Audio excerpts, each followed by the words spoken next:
Honestly, this series wasn't even on my radar until my brother told me about it, and he enjoyed it. So then also I went digging and found out that James Wan was an executive producer, which made me a bit more curious. But hey, another thing about that though, Jordan Peele produced Twilight Zone, remember? And you already know how bad that was. But hey, I figure I'd give this one a try anyways.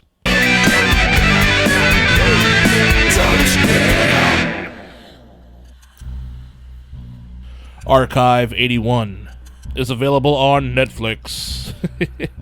Alright, so as always, just some slight spoilers, but not gonna spoil the ending, of course. So anyhow, this series is based around two main characters, Dan and Melody.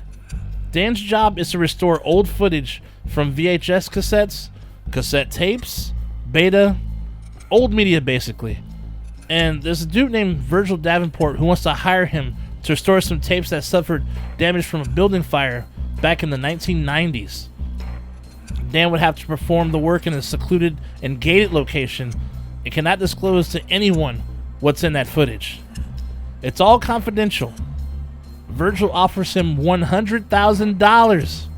So, just like in The Godfather, it became an offer he couldn't refuse. So he takes the job, and once he gets to the place that he works at, it's pretty trippy, man. It's a trippy spot. Lots of rooms he's not allowed access to. His cell phone has no reception inside, and he has to go outside in order to reach friends. And so anyhow, he gets to work. The footage he's working on is from a personal camcorder that belonged to somebody who liked to document pretty much most of her life. Then enter Melody. So Melody has just moved to New York into her new apartment. She was given a camcorder and decided to start documenting her everyday life. This is back in the 90s before YouTube and the internet, where now everybody uses their camera phone to shoot everything.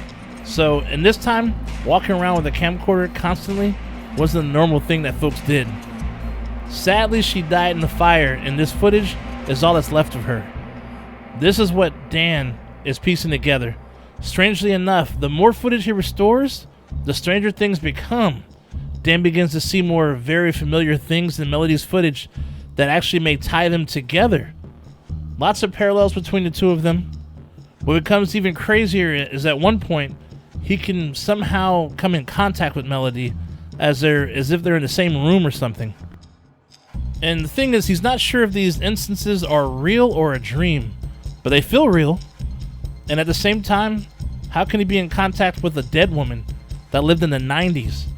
And he's in current times. Plus, there must be a reason why Virgil Davenport hired Dan for the job. It's not just by coincidence, right? How in the hell is this show gonna end, dude? So look, I gotta be honest. The show started slow. I almost turned it off, but after the second episode, it picks up a bit, becomes more interesting. This is kind of like a mystery, horror, sci-fi type of series.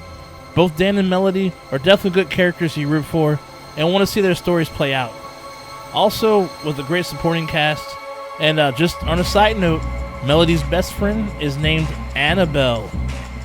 That name sounds familiar, right? I mean, James Wan producing it, Annabelle. I'm just saying. Yeah, there's some really cool reveals throughout the series, which keeps you engaged. It's not too bloody, but there is one scene in one of the episodes that has a decent, pretty nasty scene, which I really enjoyed.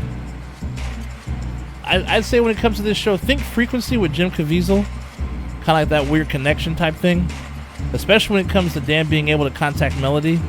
It's got trippy visuals and a good soundtrack. I don't think this is a spoiler, but I believe they already have greenlit a second season. And this is where I do have an actual issue, I have to be real with you. So this series runs 8 episodes deep, right? Running 50 minutes each, or 50 minutes plus. I feel this gave them more than ample time to tell the entire story and close it out. I really don't know how in the hell they're going to fill 8 more episodes of this thing for a second season. See, what scares me is we may see a lot of the same stuff again, once again, in this next season, but I guess kind of in reverse order. Those who actually watched the series will know exactly what I mean. But I hope they prove me wrong, but right now, I'm just not feeling another season. I really enjoyed this one. I have to admit, it was actually decent, dude. It was decent for what it was. This was worth watching, especially if you enjoy mystery, I guess, semi-supernatural kind of shows with a really decent story that ties things together pretty well. Anyhow, that's all for today. Be sure to smack that like button and subscribe, because on the Don't Split Up channel, hell has never been so cool. Shay Nasty out. I'll see you soon. Would you steal a car? No. Would you steal a computer? No. Would you steal a purse? No. Would you steal a TV? No. Have you subscribed to the Don't Split Up channel yet? No. Viewing without subscribing is a dick move. Don't be a dick. Subscribe. Click and subscribe. It's free.